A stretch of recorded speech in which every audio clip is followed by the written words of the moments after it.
For this installation, you'll need a trim tool. Start on the back side of the lens by the buttons.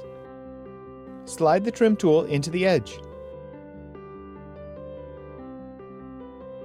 Pry the edge down and move the trim tool around the edge, prying it out as you go.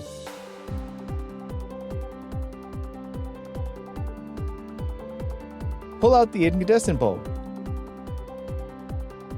Replace it with the LED and test it.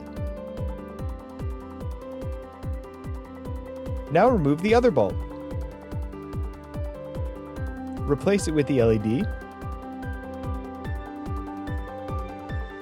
and test it. We highlight here how the clips in the lens hold it onto the assembly.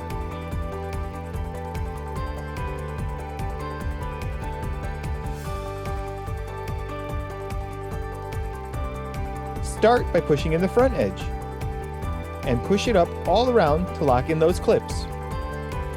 You can barely see the interior with the incandescent bulbs lit. The LED bulbs light up the entire interior.